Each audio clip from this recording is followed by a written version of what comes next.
దేవునికి మహిమ కలుగును గాక. హల్లెలూయా, హల్లెలూయా.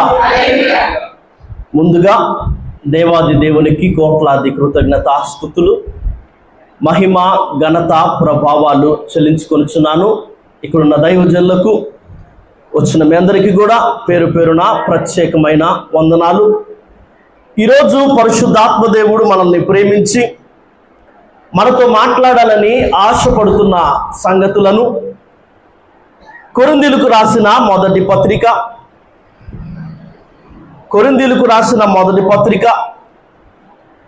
9వ అధ్యాయము 24వ వచనం నుంచి చూద్దామా. పందెపు రంగమందు పరిగెత్తు వారందరూ పరిగెత్తుదురు గాని ఒక్కడే బహుమానము పొందునని మీకు తెలియదా? అటువలే మీరు బహుమానము పొందినట్లుగా పరుగెత్తుడి. గొప్ప దేవుడా, మీకు కోట్లాదిగా వందనాలు, స్తోత్రాలు చెల్లించుకొనుచున్నానయ్యా. ఈ రీతిగా చిన్న మందగా, కొద్ది మందిగా, మీరు మేపు గొర్రెలముగా, మీరు పాలించు ప్రజలముగా మిమ్మల్ని ఆరాధించడానికి, మీలో ఆనందించడానికి సమయంలో మేమందరము కూడా మీ పాదాల చెంత, మీ సన్నిధిలో, మీ మందిర ఆవరణములలో కూడుకొని ఉండగా మాతో మీరేమి మాట్లాడిన ఉద్దేశించి ఉన్నారో ఆ సంగతులను మేమందరం కూడా వినాలని కనిపెడుతుండగా బలహీనుడను, మంటివాడను, వెర్రివాడిని నన్ను మరుగుపరచమని, మీ బోరగా మోగించమని, మీ నోరుగా మాట్లాడించమని, నా ప్రాణాత్మ దేహములతో మీకు లొంగిపోతూ నా ప్రవర్తన అంతటి ఎందు అధికారమును ఒప్పుకొనుచు మహిమ, ఘనత, ప్రభావాలు మీకే ఆరోపిస్తూ మీరే మాతో మాట్లాడి మహిమను పొందమని యేసే నామములో ఈ ప్రార్థన అడిగి బ్రతిమాలి వేడుకొనుచున్నాను పరమ తండ్రి, ఆమేన్. పందెపు రంగమందు పరిగెత్తు వారందరూ కూడా పరిగెడతారు కానీ ఒకడే బహుమానాన్ని పొందుతాడు. నా మాట మీకు అర్థమవుతుందా? ఇక్కడ అపోస్తలుడు, భక్తుడు మాట్లాడుతున్న ఒక మాట ఏందయ్యా అంటే గనుక, సాధారణంగా సగటు జీవితంలో మనము పరుగు పందాన్ని ఎప్పుడో ఒకసారి చూసుంటాం లేదా పరిగెత్తుంటాం. నా మాట అర్థమవుతుందా? అక్కడ పరిగెత్తే వాళ్ళు చాలా మంది ఉంటారు కానీ బహుమానం ఎంతమంది కంట? ఒకడికే. ఇక్కడ భక్తుడు కూడా అదే మాట మాట్లాడుతున్నాడు. పందెపు రంగమందు పరుగెత్తేవారు చాలా మంది ఉంటారు కానీ బహుమానం ఒకడికే. అలాగే మీరు ఎలా పరిగెత్తాలయ్యా అంటే కనుక, ఎలా పరిగెత్తాలంట? బహుమానము పొందేట్టుగా పరుగెత్తుడి. భూమి మీద మన ఈ జీవితము ఒక యాత్ర అని, మనము యాత్రికులము, మనము ప్రయాణికులము, మనము పరదేశులమని భక్తులు మాట్లాడిన సందర్భాలు ఎన్నో లేఖనాల్లో మనకు కనబడతాయి. మనము యాత్ర చేసే వాళ్ళం, మనం ప్రయాణికులం, మనం పరదేశులం అని ఆ మాటలు మనం ఎన్నో సందర్భాల్లో కూడా ధ్యానించున్నాం. అయితే అదే రీతిగా ఇక్కడ అపోస్తలుడు, భక్తుడు మాట్లాడుతున్న ఒక మాట ఏందయ్యా అంటే కనుక, ఈ విశ్వాస యాత్రను పందెపు రంగంతో పోల్చి మాట్లాడుతున్నాడు. భూమి మీద ఈ జీవితం లేదా ఈ విశ్వాస యాత్ర ఏమని చెప్తున్నాడు భక్తుడు? పందెపు రంగము అన్న మాట మాట్లాడుతాడు. విశ్వాసులందరూ కూడా పోటీదారులు, విశ్వాసులందరూ కూడా పరిగెత్తే వాళ్ళు. ఈ జీవితం, ఈ విశ్వాస యాత్ర ఏమని మాట్లాడుతున్నాడు భక్తుడు? పందెపు రంగము అని మాట్లాడుతున్నాడు. అందుకే ఈరోజు మన ధ్యానాంశము, ఈ రాత్రి వర్తమానానికి టైటిల్ ఏందయ్యా అంటే పందెపు రంగము. ఈ రాత్రి మన ధ్యానాంశం ఏంటి? పందెపు రంగము. ఈ పందెపు రంగములో బహుమానాన్ని పొందేట్టుగా మనం పరిగెత్తాలని, మందలో ఒకనిగా, గుంపులో ఒకనిగా, ఏదో పరిగెట్టామన్నట్టుగా మనము ఉండకూడదు. క్షయమగు కిరీటాన్ని పొందడానికే కొందరు ఎంతగానో ప్రయాసపడుతుంటే, అక్షయమగు కిరీటాన్ని, దేవుడిచ్చు బహుమానాన్ని పొందడానికి మనము ఇంకెలా పరిగెత్తాలి, మనము ఇంకెంతలా ప్రయాసపడాలని ఒక సంగతిని, ఒక విషయాన్ని ఈ రాత్రి పరిశుద్ధాత్మ దేవుని సహాయంతో మనందరం కూడా తెలుసుకుందాం, నేర్చుకుందాం, అలవరుచుకుందాం. ఆ మాట మీకు అర్థమైందా? ఈరోజు మన వాక్యాంశం ఏంటి? పందెపు రంగము. భక్తుడు, అపోస్తలుడు మాట్లాడుతున్న ఒక మాట, ఈ విశ్వాస యాత్ర లేదా ఈ మానవుని జీవితం ఎలాంటిదయ్యా అంటే గనక పందెపు రంగము. అందులో చాలా మంది పరిగెడుతున్నారంట. నువ్వు కూడా అందులో ఒకదానివే, నువ్వు కూడా అందులో ఒకనివే. అయితే నీ పరుగు ఎలా ఉండాలంటే కనుక గుంపులో ఒకనిగా ఉండకూడదు. నీ పరుగు ఎలా ఉండాలంటే కనుక బహుమానము పొందే ఒకనిగా ఉండాలి. బహుమానము పొందే ఒకనిగా ఈ పందెపు రంగములో పరిగెత్తడం అంటే ఏంటి అని ఈ రాత్రి మనము ఆత్మదేవుని సహాయంతో తెలుసుకునే ప్రయత్నాన్ని చేద్దాం. అందుకుగాను ఈ పరుగు పందెములో, ఈ విశ్వాస యాత్రలో మనం బహుమానం పొందేట్టుగా పరిగెత్తడం అంటే ఏంటి, అసలు ఎలా పరిగెడితే మనం బహుమానాన్ని పొందుకుంటామని తెలుసుకుందాం. అందుకుగాను హెబ్రీయులకు రాసిన పత్రిక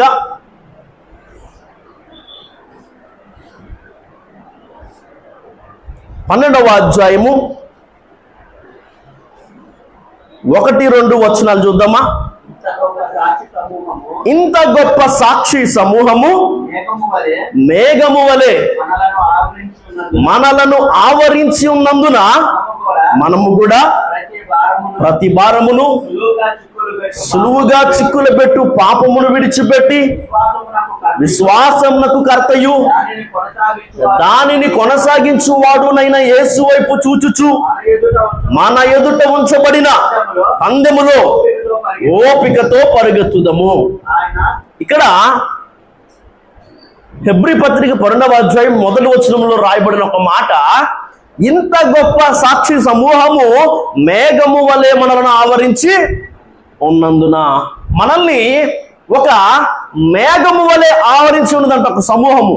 అది ఏ సమూహం అంట? సాక్షి సమూహము. హెబ్రీయులకు రాసిన పత్రిక 11వ అధ్యాయంలో మనకు కనిపించే లిస్ట్ ఏంటి? హీరోస్ ఆఫ్ ఫెయిత్, విశ్వాస వీరుల జాబితా. అదే యూదా పత్రిక కనిపించేది భ్రష్టుల జాబితా. దగ్గరగా 40 రోజులు ఉపవాస దినములలో మనం ఈ విశ్వాస వీరులను గురించి ధ్యానం చేసాం. విశ్వాస వీరుల జాబితా మనకు కనిపిస్తుంది కదా. అక్కడ ఉన్న హేబేలు గాని, ఆనోకు గాని, నోవాహు గాని, అబ్రహాము గాని, శారా గాని, ఇస్సాకు గాని, యాకోబు గాని, యోసేపు గాని, ఇక్కడ మనం ఇలా చూసుకుంటూ వెళితే గనక మోషే గాని, ఇక్కడ రాహాబు గాని, ఇక చాలా మంది పేర్లు మనకు కనిపిస్తాయి. మనం 40 రోజులు ధ్యానం చేసాం. ఇక నువ్వు చెప్పడానికి మనం సమయం చాలదు అని భక్తుడు అలాగా దానికి కామ పెట్టి వదిలేశాడు. వాళ్ళందరూ కూడా ఒక గొప్ప సాక్షి సమూహము వలె మనల్ని ఏం చేశారంట? ఆవరించి ఉన్నారు. ఈరోజు మనం అర్థం చేసుకోవాల్సిన ఒక సంగతి, ఒక విషయం ఏందయ్యా అంటే, వాళ్ళందరూ కూడా ఈ పందెపు రంగంలో పరిగెత్తిన వాళ్ళే. వాళ్ళందరూ కూడా ఈ పందెపు రంగంలో బహుమానాన్ని పొందేట్టుగా పరిగెత్తిన వాళ్ళే, బహుమానాలు పొందిన వాళ్ళే. కనుకే విశ్వాస వీరుల జాబితాల వల్ల పేర్లు మనం చూస్తున్నాం. అయితే దేవాది దేవుని ఆశ, దేవాది దేవుని ఉద్దేశము, ఆలోచన కూడా ఏందంటే కనుక మన పేర్లు కూడా విశ్వాస వీరుల జాబితాలో చేర్చబడాలని. అందుకు గాను ఈ పరుగు పందెము లేదా ఈ రాత్రి ఆయన పందెపు రంగము అన్న ఈ వర్తమాన ముందు వారముగా బహుమానాన్ని పొందేట్టుగా మనందరం కూడా పరిగెత్తాలి. నువ్వు పరిగెత్తున్నావు సరే, పందెపు రంగం ముందు చాలా మంది కూడా పరిగెడుతున్నారు. అయితే నీ పొరుగు ఎలా ఉండాలంటే బహుమానం పొందేట్టుగా ఉండాలి అన్న ఒక ఆశ, ఆలోచనతోనే దేవాది దేవుడి రాత్రి మనతో మాట్లాడాలని ఆశపడుతున్నారు. అసలు బహుమానం పొందేట్టుగా మనం పరిగెత్తడం అంటే ఏంటి, ఎలా పరిగెడితే మనము గుంపులో మందలో ఒకనిగా కాకుండా బహుమానం పొందే ఒకనిగా ఉంటాము అన్న సంగతిని మనకు తెలియజేయాలని ఆశపడుతున్నారు. అందుకుగానే మనం హెబ్రీయులకు రాసిన పత్రిక 12వ అధ్యాయంలోని 1-2 వచనాలను చూసాం. అక్కడ 2వ వచనంలో మనకు కనిపిస్తున్న ఒక మాటను ఆధారం చేసుకొని కొన్ని సంగతులు ఈ రాత్రి మనందరం కూడా ధ్యానం చేద్దాం. ఒకసారి 2వ వచనం చదివి సహాయం చేయండి.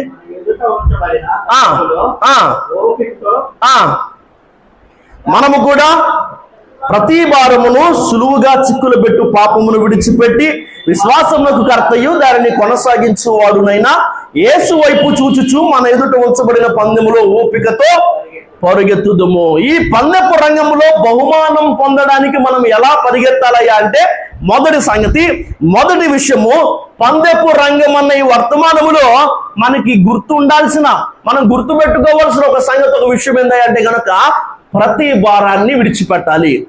చెప్పండి మాట, ప్రతి భారాన్ని విడిచిపెట్టాలి. ప్రతి ఒక్కరు కూడా పరిగెడుతున్న వాళ్ళే. ఈ పరుగు పందెములో పరిగెడుతున్న నువ్వు బహుమానాన్ని పొందాలంటే, బహుమానాన్ని పొందేట్టుగా పరిగెత్తడం అంటే ఏంటి అంటే గనుక, మొట్టమొదటిదిగా నువ్వు చేయాల్సిన ఒక పని, ఒక విషయం ఏంది అంటే గనుక నువ్వేం చేయాలంటే ప్రతి భారాన్ని విడిచిపెట్టాలి. ఇప్పుడు ఉదాహరణకి ఒక వ్యక్తి తన భుజముల మీద ఒక 25 కేజీల బియ్యం మూటను మోస్తున్నాడు. ఇంకో వ్యక్తి ఎలాంటి బరువును మోయట్లేదు, ఎలాంటి భారము తన భుజముల మీద లేదు. వీళ్ళిద్దరికి మనం పరుగు పందెం పెట్టాం. ఎవరు గెలుస్తారు? ఒక వ్యక్తి భుజం మీద ఏముంది? 25 కేజీల బియ్యం మూట ఉంది. ఇంకో వ్యక్తి మాత్రం ఎలాంటి బరువును భారాన్ని మోయకుండా ఉన్నాడు.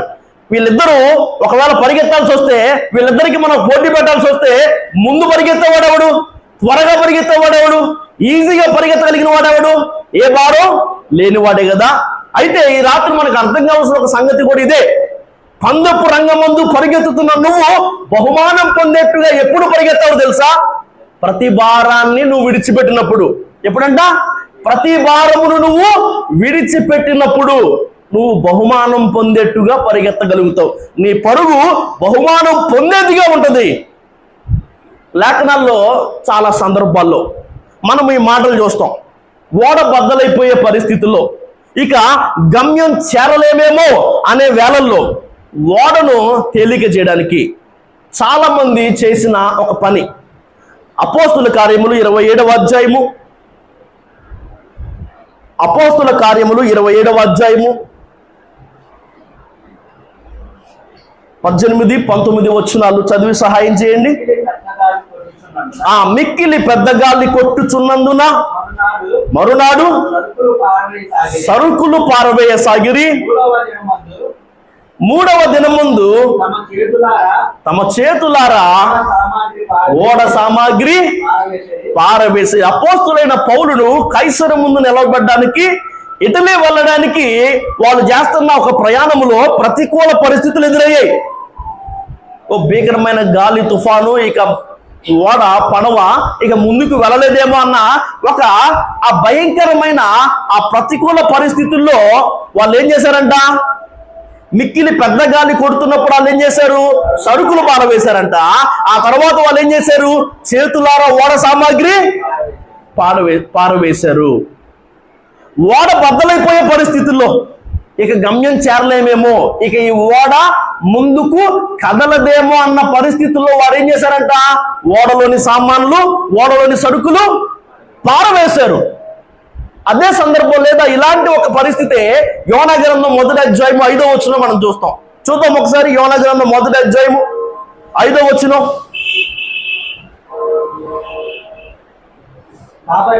కాబట్టి నావికులు భయపడి ప్రతివాడును తన దేవతను ప్రార్థించి ఓడ చులకన చేయుటకై అందులోని సరుకులను సముద్రములో పారవేసిరి.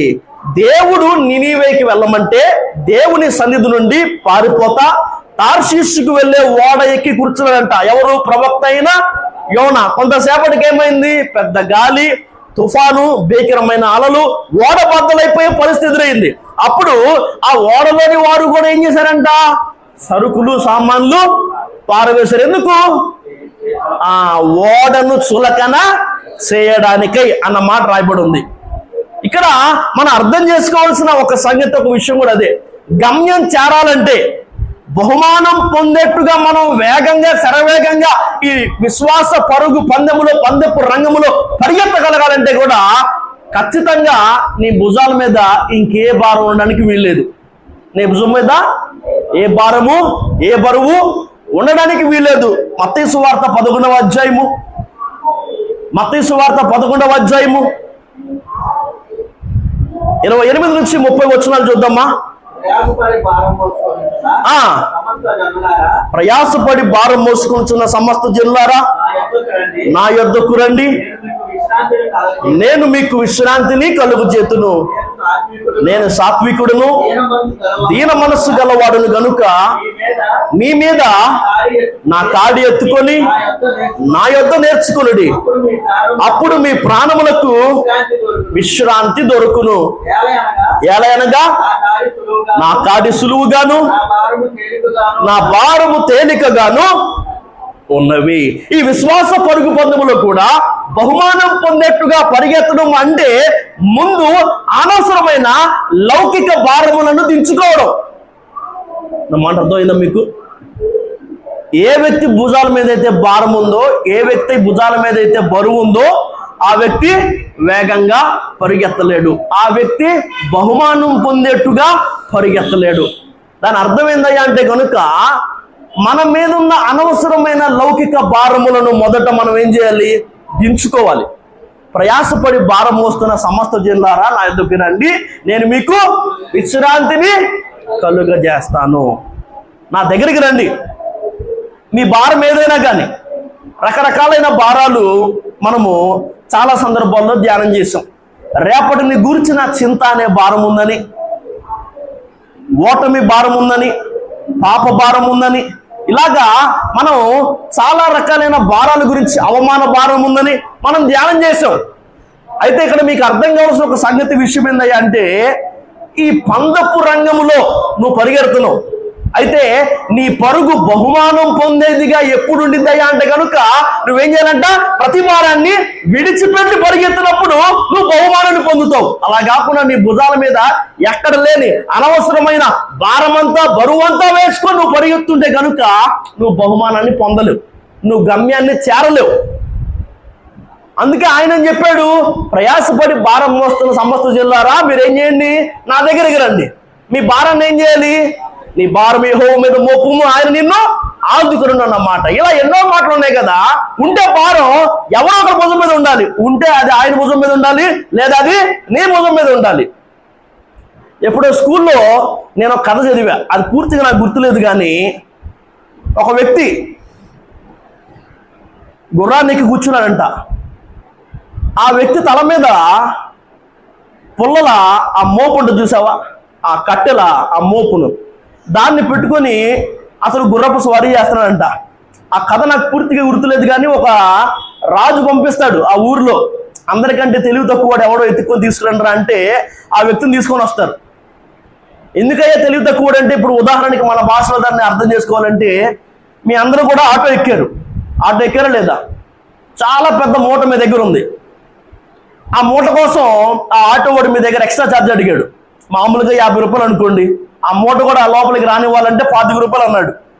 అలా కాదయ్యా, ఆ మూట నేనే మోస్తాను, నా వరకే ఛార్జీ తీసుకొని చెప్పావు అనుకో, ఆ తెలివి తక్కువ ధనం కాదా? ఆటోలకే మూట వెళ్తుంది, నీతో పాటు మూటను కూడా ఆటోనైనా మోస్తుంది. ఇప్పుడు గుర్రాన్ని ఎక్కాడు, ఆ గుర్రం మీద తన తల మీద ఏం పెట్టుకున్నాడు? పుల్లను మోపుడు పెట్టుకున్నాడు. రెండింటిని మోస్తుంది ఎవరు? మరి నీ తల మీద ఉంటే ఏంది, గుర్రం మీద ఉంటే ఏంది, నీ ఒళ్ళో ఉంటే ఏంది, ఆటో మీద కడితే ఏంది? నా మాట మీకు అర్థమవుతుందా? అయితే ఇక్కడ మీకు అర్థం కావాల్సిన ఒక సంగతి ఏంటో తెలుసా? భారం ఉంటే నీ మీద ఉండాలి, లేదా దేవుని మీదైనా ఉండాలి. నువ్వు ప్రతి భారాన్ని ఆయన మీద వేసాయి. ఎందుకంటే రమ్మని ఆయన పిలుస్తున్నాడు. నేను మీకు విశ్రాంతినిస్తాను, సమస్త జనులారా ఎందుకు రండి. మీరు ప్రయాసపడాల్సిన పనేం లేదు. అయితే మీరు మొయ్యాల్సిన, మీరు ఎత్తుకోవాల్సిన భారం ఒకటి ఉంది. అది నా భారం, అది నా కాడి. అది ఎలా ఉంటుందంట? సులువుగాను తేలికగాను ఉంటుంది అన్న మాట ఆయన మాట్లాడాడు. ఇప్పుడు విశ్వాస పరుగు పందెములో బహుమానము పొందేట్టుగా నువ్వు పరిగెత్తడం అంటే ఏంటయ్యా అంటే కనుక అనవసరమైన లౌకిక భారాలన్నీ నువ్వు దించేసుకొని ఒకే ఒక్క దైవికమైన భారాన్ని నువ్వు మోయడం. అదే ఆయన నీ మీద మోపిన కాడి, అది ఆయన రాజ్య భారము. ఏంటంట? మన భుజాల మీద ఒకే ఒక్క భారం ఉండాలి, అది దేవుని రాజ్య భారము, దైవికమైన భారం అదొక్కనే ఉండాలి.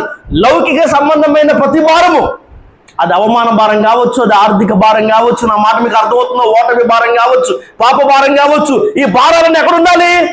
ఆయన మీద నువ్వు మోపాలి. ఆయన మోయమని చెప్పినా, ఆయన ఎత్తుకోమని చెప్పినా ఒక్కగానొక్క భారము, లేదా ఆయన కాడి, ఆయన రాజ్య భారము, దైవిక భారము అనే ఒక్క భారం మాత్రమే నీ నా భుజాల మీద ఉండాలి. ఇక అనవసరమైన ప్రతి లౌకిక భారాన్ని మనం దించుకొని పరిగెత్తాలి. అప్పుడు మాత్రమే మనం ఏం చేస్తామంట? బహుమానాన్ని పొందుతాము. పందెపు రంగము అనే వర్తమానంలో బహుమానం పొందేట్టుగా పరిగెత్తడం ఎలా అని తెలుసుకునే ప్రయత్నంగా మొదట మనం ఏం చూసాము? ప్రతి భారాన్ని ఏం చేయాలి? విడిచిపెట్టాలి. ఒకసారి మనం ఆ హెబ్రీయులకు రాసిన పత్రిక 11వ అధ్యాయంలోని ఆ విశ్వాస వీరుల జాబితాను చూసినట్లయితే కనుక ఆ భక్తులందరూ కూడా బహుమానం పొందడానికి ఏదో ఒకదాన్ని వదులుకున్న వాళ్ళే, ఎన్నింటినో వదులుకోవడానికి సిద్ధపడిన వాళ్ళే. అర్థమవుతున్న మాట? ఇప్పుడు అబ్రహాం ఉన్నాడు. అబ్రహాం ఏం చేశాడు? తన తండ్రి ఇంటిని, తన స్వదేశాన్ని, తన స్వజనులను దేవుని కోసం విడిచిపెట్టాడు. ఇస్మాయిల్ని పంపించమంటే ఇస్మాయిల్ని పంపించేశాడు. ఇస్సాకును బలిగా ఇవ్వమంటే దానికి కూడా రెడీ అయిపోయాడు. ఇప్పుడు మోసే ఉన్నాడు. మోసే ఐగుప్తుని విడిచిపెట్టాడు. ఐగుప్తు ధనాన్ని, ఆ అల్పకాల పాప భోగాలను, ఫరో కుమార్తె కొడుకనే హోదాన్ని విడిచిపెట్టుకున్నాడు. భక్తులందరి జీవితాలకు మనం తొంగి చూసినట్లయితే కనుక వారు బహుమానం పొందడానికి ఏం చేశారు? పందెపు రంగం మందు పరిగెత్తిన వీళ్ళందరూ కూడా బహుమానం పొందడానికి ఏదో ఒకదాన్ని వదిలేసిన వాళ్ళే, విడిచిపెట్టిన వాళ్ళే. ఈ రాత్రి నీకు అర్థం కావాల్సిన ఒక విషయం, ఏ బరువు, ఏ భారం, ఏ బాధ్యత, అనవసరమైన ఏ లౌకిక బంధం నిన్ను పరిగెత్తనివ్వకుండా ఆపేస్తుందో, నువ్వు బహుమానం పొందేట్టుగా పరిగెత్తకుండానట్లుగా నీకు అడ్డుగా ఉందో, అభ్యంతర కారణంగా ఉందో, దాన్ని ఈ రాత్రి నువ్వేం చేయాలి? దించేసుకోవాలి. ఈ రాత్రి నువ్వేం చేయాలి? విడిచిపెట్టాలి. విడిచిపెట్టి పరిగెడితేనే నీకు బహుమానం.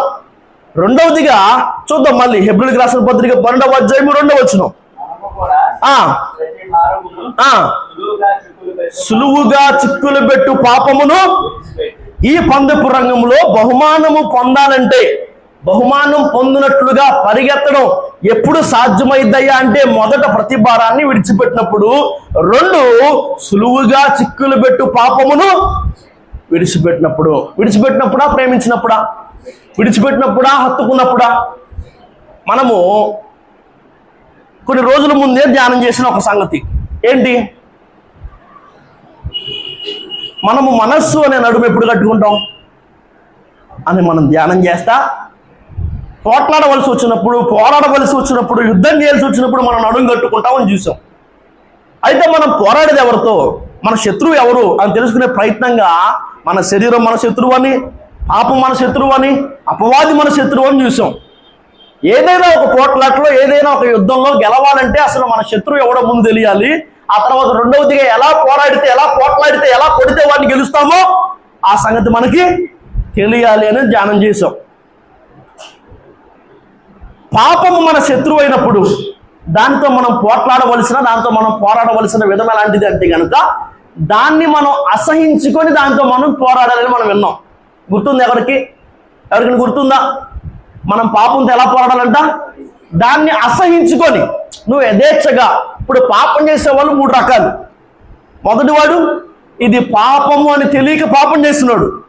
రెండోవాడు ఇది పాపం అని తెలిసినా కూడా, ఇది దేవుని కోపం తెప్పించే విషయం అని తెలిసినా కూడా, ఏమైతే కానీ చూద్దాం అని పాపం చేసుకుంటా బుద్ధిపూర్వకంగా పాపం చేసేవాడు. మూడోవాడు ఇది పాపం అని తెలుసు, ఇది దేవునికి ఇష్టం లేదని తెలుసు, దాన్ని అసహించుకుంటున్నాడు, కానీ తన బలహీనత వల్ల ఏం చేయలేకపోతున్నాడు? దాన్ని గెలవలేకపోతున్నాడు. దాంతో పోరాడుతున్నాడు కానీ దాని ముందు నిలబడలేకపోతున్నాడు. వాళ్ళకి కృప పరిశుద్ధులకైనా ఒక వర్తమానంలో మనం ఈ సంగతులు ధ్యానం చేసాం. పాపం అంటే ఏంటో తెలియక పాపం చేస్తున్నాడు. పాపం అంటే ఏంటో తెలిసినా కూడా ఏమైతేలే కానీ చూసుకుందామని తన యజమానుని చిత్తము ఎరిగి ఉండియో అలాగూ సిద్ధపడక ఆ చిత్తము చొప్పున చేయని చెడ్డ దాసునికి అనేకమైన దెబ్బలు తగులుతాయన్నట్టుగా బుద్ధిపూర్వకంగా పాపం చేసేవాడు ఒక రకం. పాపమని తెలిసి కూడా, ఇది దేవుని బాధపడుతుందని తెలిసి కూడా గెలవలేక, నిలబడలేక, పాపాన్ని జయించలేక పాపంలో పడి ఆయన కృపను వేడి మళ్ళీ నిలబడి గెలిచేవాడు ఒక రకం. అయితే నువ్వు ఏ రకమో నాకు తెలియదు కానీ ఈ విశ్వాస పరుగు పందెములో లేదా ఈ పందెపు రంగంలో పరిగెడుతున్న నువ్వు బహుమానాన్ని పొందేట్టుగా ఎప్పుడు పరిగెత్తగలవంటే కనుక, సులువుగా చిక్కులు పెట్టు పాపాన్ని నువ్వు విడిచిపెట్టినప్పుడు. ఏంటంట? వెంటేసుకుని తిరిగినప్పుడు కాదు, ప్రేమించినప్పుడు కాదు, హత్తుకున్నప్పుడు కాదు, విడిచిపెట్టినప్పుడు. నువ్వు బాగా ప్రేమించదాన్ని విడిచిపెడతావా? ఒక సేయింగ్ ఏదో ఉంది, ఒక సామెత, హాస్పిటల్ గోడలు చూసిన ఏడుపుల కన్నా కానీ ఎయిర్పోర్ట్ గోడలు విన్న ఏడుపులు ఇంకా ఎక్కువ అని ఏదో ఒక రకమైన సేయింగ్ అది. దాని అర్థం ఏంటంటే అంటే కనుక, మనం ప్రేమించే వారిని, మనం ఇష్టపడిన వారిని, ఇది లోక సంబంధించిన సామెత, వదిలిపెట్టేటప్పుడు మనకు అంత బాధ కలిగిద్దని. దాని అర్థం అంతేనా? అవునా కాదా? నా మాట మీకు అర్థమవుతుందా? మనం ప్రేమించే వారిని, మనం ఇష్టపడే వారిని దూరం చేసుకోవాల్సి వచ్చినప్పుడు, వాళ్ళు మనకి దూరంగా వెళ్తున్నప్పుడు, వాళ్ళు వదిలేసి వచ్చినప్పుడు మనకి చాలా బాధ కలిగిద్ది అన్నది లోకరీతిగా ఉన్న సామెతలోని అర్థం. అలాగైతే కనుక నువ్వు పాపాన్ని ప్రేమిస్తున్నావు, దాన్ని చేసినప్పుడు ఎంతగానో ఎంజాయ్ చేస్తున్నావు, అలాంటప్పుడు నువ్వు పాపాన్ని వదిలేయగలవా? తెగ బాధ పుట్టింది నీకు, తెగ బాధ కలిగిద్ది. ఈ పాపాన్ని నేను వదిలేయాలా? ఈ సంబంధం నేను మానుకోవాలా? ఈ మాటలు నేను మానేయాలా? ఇక్కడ నేను వెళ్లకుండా ఉండాలా? అర్థమవుతుందా? సో పాపాన్ని వదిలిపెట్టాలంటే ముందేం చేయాలి? దాన్ని నువ్వు అసహించుకోవాలి. పాపంతో నువ్వు పోట్లాడాలంటే ముందు దాన్ని నువ్వేం చేయాలి? అసహించుకోవాలి. దాని మీద నువ్వు గెలవాలన్నా, దాని మీద నువ్వు పోరాడాలన్నా, దాంతో నువ్వు పోట్లాడాలన్నా, దాన్ని నువ్వు విడిచిపెట్టాలన్నా ముందు దాని మీద నీకు అసహ్యం పుట్టాలి. అసహ్యం పుడితేనే నువ్వు దాన్ని విడిచిపెడతావు. దాన్ని విడిచిపెడితే మాత్రమే ఏమైద్ది? ఈ పందెపు రంగంలో బహుమానం పొందేట్టుగా నువ్వు పరిగెడతావు. నువ్వు పరిగెత్తే ఈ పరుగుకి ఏమొచ్చుద్దంట? బహుమానము వస్తుంది. అయితే నాకు పెద్ద ఈ పాములని గురించి ఐడియా లేదులే కానీ, ఇప్పుడు నాగుపాము అందరూ తెలుసుగా, అది డేంజరా? మిడునాగు అనే ఒక పాము గురించి మాట్లాడుతూ ఉంటారు, అది డేంజరా? ఎవరికైనా తెలుసా పాముల గురించి? నాగుపాము డేంజరా? ఇంత బాగుంటుంది, ఓ బుసలు కొడతా పైకి లేస్తూ ఉంటుంది. మిడునాగు జాన్ ఉంటుంది. ఈ రెండింటిలో ఏది డేంజరు? చూడడానికి మనం ఏమంటాం? ఇంత బాగుంది కాబట్టి ఇది మామూలు ఉండదు, దీంట్లో ఒళ్ళో మొత్తం విషయం ఉంటుంది కాబట్టి ఇదే ప్రమాదకరం అని చెప్తాం. కానీ వాస్తవానికి మిడునాగే డేంజర్. అది ఉండడానికి జాన్ ఉన్నా కానీ అది ఎక్కడుందో మనకు కనపడదు. అది మనం చూసే ఆ రెప్పపాటులో గాల్లోకి ఎగిరి రెండు నొసళ్ళ మధ్య అది కాటేయగలదు. దాని విషయం కాస్త అయినా కానీ మనిషి ప్రాణాలు పోతాయి.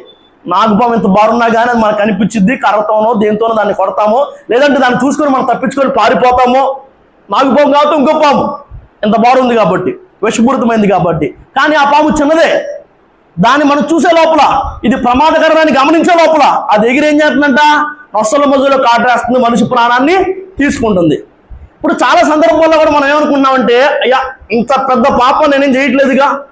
వ్యభిచరించడం, దొంగతనం, లంచాలు తీసుకోవడం, అర్థమవుతున్నమాట. పెద్ద పెద్ద పాపాలు ఏం చేయట్లా, చిన్నదేనా బుడ్డదే, ఈ పాపం మనల్ని ఏం చేసిద్దిలే అని చాలా మంది ఏం చేస్తున్నారు?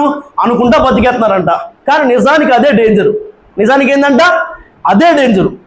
అసలు ఇది ఉంది, ఇది పాపమా, ఇది ఏం చేయగలదని ఆలోచించేలోపు, దాని గురించి మనం ఒక అవగాహనకు వచ్చేలోపు అదేం చేస్తుంది తెలుసా? అది కూడా సులువుగా చిక్కులు పెట్టేసిద్దంట. ఏం చేస్తుంది? సామెతల గ్రంథం చూద్దాం ఒకసారి. సామెతల గ్రంథం 5వ అధ్యాయం 22వ వచనం.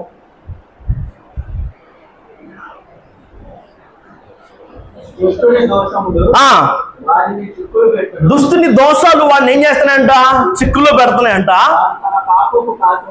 వాడు తన పాపపు పాశము వలన ఏమవుతున్నాడు?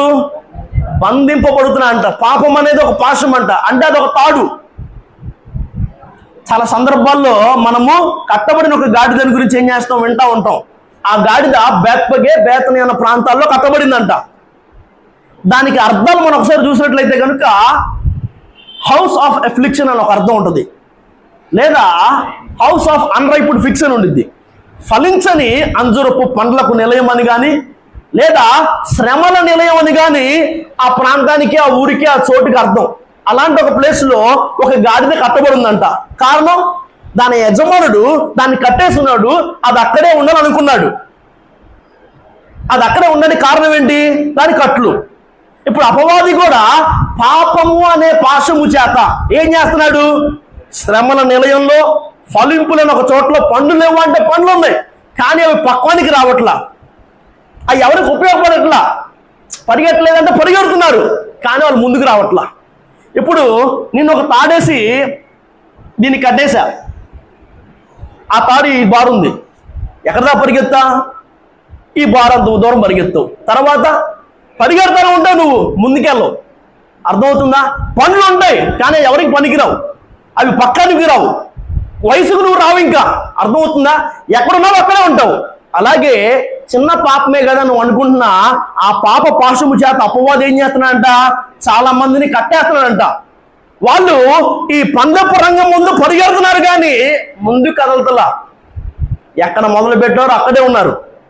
నాకంటే వెనకాల వచ్చిన వాళ్ళు, నాకంటే ముందు వచ్చిన వాళ్ళు, నాకంటే మెల్లగా పరిగెడుతున్న వాళ్ళు నన్ను దాటి వెళ్ళిపోతున్నారు. నేనేంద్ర ఇక్కడే ఉంటున్నానంటే నువ్వేమనుకున్నావంటే ఇది పెద్ద పాపం కాదుగా, చిన్నదేగా, పెద్ద పాపమేం కాదుగా, బుడ్డదేగా అని అనుకున్నావు. కానీ వాడికి అది సరిపోద్ది. సమయాన్ని బట్టి నేను ముందుకెళ్ళిపోయే ప్రయత్నం చేస్తాను, కానీ చాలామందికి మేకు అది గుర్తుందా లేదా? మేకు కదా, ఇల్లు తక్కువగా వస్తుందని ఒకే ఒక షరతుతో ఏం చేశారంట, ఒక ఫ్యామిలీ, చిన్న కుటుంబం, చింతలేని కుటుంబం, భార్య భర్తలు, 2 బిడ్డలు ఏం చేశారు, ఒక ఇంటిని కొనుక్కున్నారంట. పాత ఓనర్ ఒకే ఒక షరతు పెట్టాడు, ఇల్లంతా మీదే, ఈ ప్రాపర్టీ అంతా, దీని విలువ 2 కోట్లు, నేను మీకు ఎంతగా ఇస్తున్నా, 5 లక్షలకే ఇస్తున్నా. షరతు ఒకటే, ఏంటంటే మీ బెడ్రూమ్లో ఉన్న ఆ గోడ కొట్టిన మేకు నాది, మొత్తం మీదే. మేకు ఒకదాన్ని నువ్వేం చేసుకుంటావురా అనుకుని వాళ్ళు ఏం చేశారంట, ఇంటిని కష్టార్జితాన్ని పెట్టి 5 లక్షలు చెల్లించి, పాపం వాళ్ళు కూలీరాలు చేసుకున్నో తెలియదు కానీ 5 లక్షలు పెట్టి ఇంటిని కొనుక్కున్నారంట. హ్యాపీగా కొనుక్కున్నారు ఒక రోజు. ఆ తర్వాత ఒకనొక రోజు పాత ఓనర్ వచ్చి తలుపు కొట్టాడంట. కొట్టి, ఏంటయ్యా ఈ సమయంలో వచ్చావంటే, ఏం లేదు, నా మేకు ఉంది కదా, నేను దాన్ని చూసుకోవాలన్నానంట. సర్లే కానీ 2 కోట్ల ప్రాపర్టీ మనకి 5 లక్షలకి ఇచ్చారు కదా, చూసుకున్నాను, లోపలికి రానిచ్చారంట. వాడు లోపలికి వచ్చాడు, కూర్చున్నాడు, మేకుని చూస్తా 2-3 గంటలు అయిపోయిందంట. మరి వాడు లోపల ఉంటే వీళ్ళు బెడ్రూమ్లో ఉండరు కదా, హాల్లోకి వచ్చి కూర్చున్నారంట. ఆ తర్వాత వాడు లేచి వెళ్ళిపోయాడు, అయిపోయింది. మరి కొన్ని రోజుల తర్వాత అర్ధరాత్రి తలుపులు కొట్టాడంట. ఏంట్రా ఈ రాత్రి ఎవరు వచ్చారని తలుపు తీస్తే పాత ఓనరు. ఏంటయ్యా ఏమైందంటే కనుక, ఏం లేదు, నా మేకు ఉంది కదా, నేను చూసుకోవాలంట. సమయంలో వచ్చావు, పిల్లల పాప అలసిపోయి వచ్చారు, మేము కూడా పనులు చేసుకొని పనుకున్నాము, మా భార్య కూడా ఇంట్లో ఉంది, ఇప్పుడు వస్తారంటే ఎలా అంటే, ఆ మేకు నాదని చెప్పారా లేదా? షరతుల్లో ఏముంది, ఇల్లంతా నీదే, ఆ ఒక్క మేకు నాదని చెప్పారా లేదా అని అంట. సరే కానీ మనం ఏం చేస్తాం, కానీ తప్పదన్నట్టుగా వాళ్ళందరూ కూడా హాల్లోకి వచ్చి పనుకున్నారంట. వస్తా చక్కగా లోపల ఆ మేకు దగ్గరికి బాగా కంపు కొట్టే, బాగా వాసన కొట్టే ఒక సంచి తీసుకొని వచ్చాడంట పాత ఓనరు. తెచ్చి దాన్ని అలా మేకు పెట్టి వెళ్ళిపోయాడంట. ఆ రాత్రంతా వాళ్ళకి నిద్ర లేదు, ఎందుకంటే తలుపులు వేసుకున్నా కానీ, ఎలాంటి ఎయిర్ ఫ్రెషర్లు కొట్టుకున్నా కానీ ఆ వాసన పోట్లా, అసలు ఉండలేకపోతున్నారు, హాల్లో ఉండలేకపోతున్నారు, వాళ్ళ బెడ్రూమ్లో ఉండలేకపోతున్నారు, ఇక ఎటెల్లో ఉండలేకపోతున్నారు. ఒక రోజంతా దాన్ని భరించారంట. ఇక నిద్ర లేక వెక్కి ఏడ్చాలనుకున్నారంట. ఒరే, ఏదైతే అయింది కానీ మనకి ఇల్లు వద్దు, 5 లక్షలు పోతే పోయినాయి, ఈ ఇల్లు ఇక్కడే వదిలేసుకుని బయటికి వెళ్ళిపోదాంరా అని వాళ్ళు అనుకున్నారంట.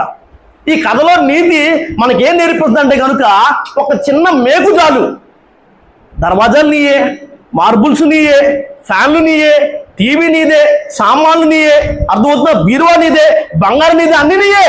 వాడిది చిన్న మేకే, కానీ వాడికి ఆ మేకు చాలు. పెద్ద పాపాలు ఏం చేయట్లా, చిన్న పాపమే, వాడికి ఆ చిన్న పాపం చాలు. కావాల్సినప్పుడల్లా వాడి జీవితంలోకి వస్తాడు. వాడు కావాల్సినట్టుగా, వాడు కోరుకున్నట్టుగా, వాడు కోరుకున్న చోట నిన్న పాప భాషను ఉపయోగించుకొని కడతాడు.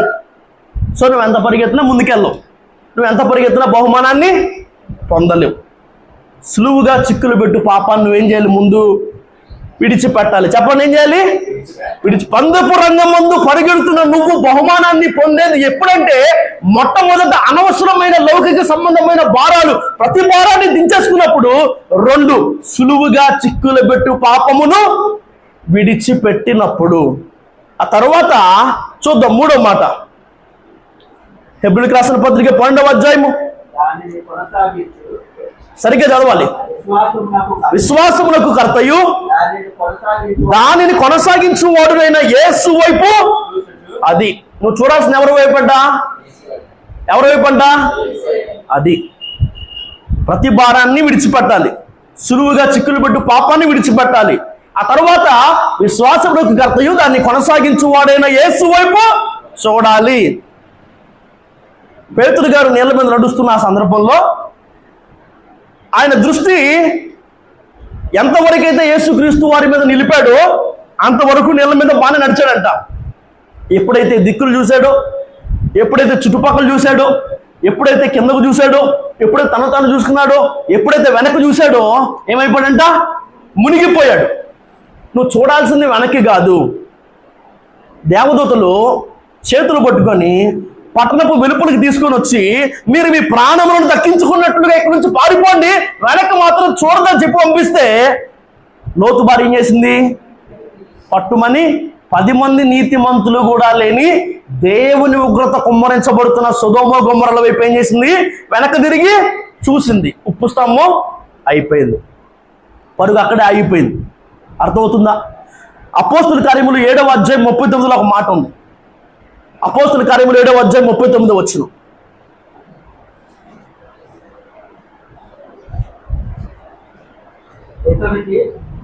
వారు తమ హృదయములలో ఐగుప్తునకు పోగోరిన వారే అన్న మాట ఉంది. ఉందా లేదా?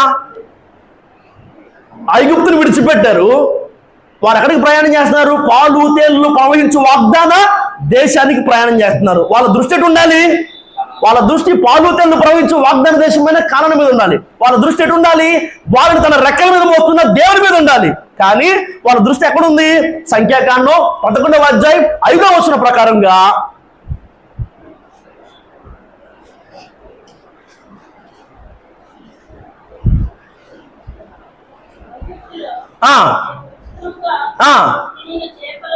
ఐగుప్తులో మేము ఏం చేసామంట? ఉచితంగా చేపలు తిన్నాము. అక్కడ కీరాకాయలు, అక్కడ ఉల్లిపాయలు, అక్కడ దోసకాయలు, అక్కడ తెల్లగడ్డలు, అక్కడ కూరాకులు ఏమవుతుంది? మాకు గుర్తొస్తున్నాయి. మాకు 10 తెగుళ్ళ చేత దేవుడు ఐగుప్తీయులను భయపెడితే, ఫరో భయపడి అన్ని రోజులు మీరు ఎక్కడి నుంచి ఎక్కడికి వెళ్ళడానికి వీల్లేదు అన్నవాడు కూడా మీరు ఈ రాత్రే ఎక్కడి నుంచి ఏం చేయాలి? బయటికి వెళ్ళిపోవాలని చెప్పాడు. ఎర్ర సముద్రం వాళ్ళ కోసం 2 పాయలైంది. అదే సముద్రంలో వాళ్ళు నడిస్తే అదే సముద్రంలో ఇక మీద శత్రువు కనబడకుండానట్లుగా ఐగుప్తీయులు ఫరో సైన్యం అంతా కొట్టుకుపోయింది. పగలు మేఘస్తంభంగా, రాత్రి అగ్నిస్తంభంగా దేవుడు వారికి తోడుగా ఉంటా మన్నాను కురిపించాడు, పూరేలను రప్పించాడు, వెంబడించే బండ ద్వారంగా నీళ్ళు ఇస్తున్నాడు. వారి ప్రతి అవసరం దేవుడు తీరుస్తూనే ఉన్నాడు కదా. వాళ్ళు చూడాల్సిన ఎవరి వైపు? దేవుని వైపు. దేవుడు వారి కోసం చేస్తున్న కార్యాల వైపు. వాళ్ళు చూడాల్సిన ఎటువైపు? దేవుడు వారిని నడిపిస్తున్న వాగ్దాన భూమి వైపు. కానీ వాళ్ళు ఎటు చూస్తున్నారు? వెనక్కి చూస్తున్నారంట. దాటి వచ్చేసిన, వదిలి వచ్చేసిన ఐగుప్తు వైపుగా వాళ్ళు ఏం చేస్తున్నారు?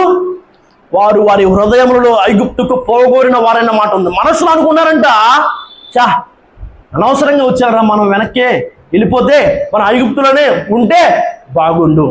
ఒక మాట మనకు అర్థం కావాలి. నా మాటలు ముగించే ప్రయత్నం చేస్తాను. నువ్వు వెనక్కి చూసి పరిగెత్తినంతసేపు కూడా గమ్యాన్ని చేరలేవు. నువ్వు వెనక్కి చూసి పరిగెత్తినంతసేపు కూడా బహుమానాన్ని పొందలేవు. కుక్క తన వాంతికి తిరిగినట్టుగా బాగుగా కడగబడిన తరువాత కూడా పంది మళ్ళీ బురదలోనికి దొరలడానికి మళ్ళినట్టుగా మనం ఏం చేయకూడదంట? వదిలొచ్చేసిన ఆ లోకం వైపుకి, ఆ వ్యసనాల వైపుకు, ఆ వ్యక్తిత్వం వైపుకు మనం ఏం చేయకూడదు? చూడకూడదు. మనకింకా సొదొమతో పని లేదు, మనకింకా ఐగుప్తుతో పని లేదు, మనకింకా ఎరికోతో పని లేదు, మనకింకా మోయాబుతో పని లేదు. దాంట్లో వచ్చేసావా? వదిలొచ్చేసావా? ఇక దాంట్లో ఏముందని దాని వైపు వెనక్కి తిరిగి చూడడానికి? నువ్వు వెనక్కి తిరిగి చూసి పరిగెత్తినంతసేపు కూడా నువ్వు గమ్యాన్ని చేరలేవు, బహుమానాన్ని పొందలేవు. నువ్వు ఎటు చూడాలి? యేసు వైపు. విశ్వాసమును కర్తయు దాన్ని కొనసాగించేవాడైనా యేసు వైపు నువ్వు చూడాలి, వెనక్కి కాదు. నువ్వు పక్కగా చూడాల్సింది. నువ్వు ఎక్కడికంట? పక్కకు కాదు. ఒకవేళ జక్కయ్య పక్కకి చూసినట్లయితే కనుక యేసు ఎవరో చూడాలనుకున్నాడంట. జక్కయ్య ఎవరు చూడాలనుకున్నాడు? పక్కకి చూసుంటే, పక్కన వాళ్ళ మాటలు వినుంటే, పక్కన వాళ్ళ నా గురించి ఏమనుకున్నారని అభిప్రాయపడి ఉంటే, అప్పటికే పాపి అయిన మనుషులని పేరు పెట్టారు. చెట్టు ఎక్కుతుంటే, ఒరే నీకేంట్రా ఆయనతో పని, ఒరే పొట్టోడివి నువ్వు చెట్టు ఎక్కగలవా? రకరకాల మాటలు. వాళ్ళ వైపు చూసుంటే, వాళ్ళ మాటలు వినుంటే చెట్టు ఎక్కేవాడు కాదు, ఇంటికి వెళ్ళిపోయేవాడు. అర్థమవుతుందా? వాళ్ళ వైపు చూడలేదంట. యేసు ఎవరో చూడాలనుకున్నాడంట, అందుకే చెట్టు ఎక్కాడు. అందుకే అబ్రహాము కుమారుడిని పిలువబడ్డాడు. అతని ఇంటికి రక్షణ వచ్చింది. నువ్వు చూడాల్సింది కిందకు కాదు. వసంతకాలంలో రాజులు యుద్ధం చేసే వేళల్లో దావీదు కిందకు చూశాడంట మేడెక్కి. అందుకేమైంది? పాపంలో పడ్డాడు, తీయరని నష్టం. అవ్వ ఏం చేసింది? తినద్దన్న పండు చూసింది, చూసి తినింది. తినడానికి కారణం చూడడం. అది తినడానికి ఎలా ఉందంట? మంచిదిగా, రమ్యమైనదిగా, అందంగా కనిపించిందంట. కారణం చూసింది కాబట్టి. ఆ కాదు, శపితమైన దాన్ని చూసి ఆశించి తీసుకున్నాడంట. ఎందుకు తీసుకున్నాడు? ఆశ పుట్టింది కాబట్టి. అసలు ఎందుకు ఆశ పుట్టింది? చూశాడు కాబట్టి. ఈ రాత్రి నీకు అర్థం కావాల్సిన ఒక విషయం అదే. నీ దృష్టి ఎటుండిద్ది, నీ చూపు దేని మీద నువ్వు నిలుపుతున్నావు అన్న దాని మీదే నువ్వు ఈ పందెపు రంగంలో బహుమానాన్ని పొందుతావా లేదా గమ్యాన్ని చేరుకుంటావా లేదా అన్న సంగతి ఆధారపడి ఉన్నది. నువ్వు ఎటు చూడాలి? వెనక్కి కాదు. నువ్వు ఎటు చూడాలి? చుట్టుపక్కల కాదు ఎడు చూడాలి, కిందకి కాదు ఎడు చూడాలి, విశ్వాసంలో కర్తయు దాన్ని కొనసాగించువాడైనా యేసు వైపు చూడాలి. పందెపు రంగం ముందు పరిగెడుతున్న నువ్వు బహుమానాన్ని పొందేట్టుగా పరిగెత్తడం అంటే ఏంటి, ఎప్పుడు, ఎలా అంటే కనుక మొదటిదేంటి, ప్రతి భారాన్ని విడిచిపెట్టాలి, సులువుగా చిక్కులు పెట్టు పాపాన్ని విడిచిపెట్టాలి, విశ్వాసంలో కర్తయు దాన్ని కొనసాగించువాడైనా యేసు వైపు చూస్తూ అప్పుడు పరిగెత్తాలి. ఎప్పుడు? అప్పుడు భారాన్ని విడిచిపెట్టి పాపాన్ని విడిచిపెట్టి ఆయన వైపు చూస్తూ అప్పుడు నువ్వు పరిగెత్తాలి. అప్పుడు నీకేమైంది? బహుమానము. సమయం లేదు కాబట్టి నా మాటలకి ఒక నిమిషంలో ముగించే ప్రయత్నం చేస్తాను. పరిగెడుతున్న వాళ్ళు చాలా మంది మనకి లేఖనాల్లో కనిపిస్తారు. యూదా పత్రిక 1వ అధ్యాయం 11వ వచనం ప్రకారముగా బహుమానం పొందవలని బిలాము నడిచిన తప్పు త్రోవలో ఆతురముగా పరిగెడుతున్న వారు కొందరున్నారంట. అంత మాత్రమే కాదు, వెండి దుస్తులు బట్టల కోసం నయమాను రథం వెనకాల పరిగెత్తిన గెహజీలు కొందరున్నారంట. మనం ఎలా ఉండాలి? అలా ఉండకూడదు. మన పొరుగు ఎలా ఉండాలంటే కనుక తన పరిశుద్ధతను కాపాడుకోవడం కోసం తన వస్త్రాన్ని అక్కడే విడిచిపెట్టి పరిగెత్తిన యోసేపులాగా మన పరుగు ఉండాలి. అంత మాత్రమే కాదు, వెనుకున్న వాటిని మరచి ముందున్న వాటి కోసం మన పరుగు ఉండాలి. అంత మాత్రమే కాదు, ఇథియోపియా దేశపు మంత్రికి సువార్తను ప్రకటించడం కోసం తన రథం వెనక శరవేగంతో పరిగెడుతున్న ఫిలిప్పు లాగా మన పరుగు ఉండాలి.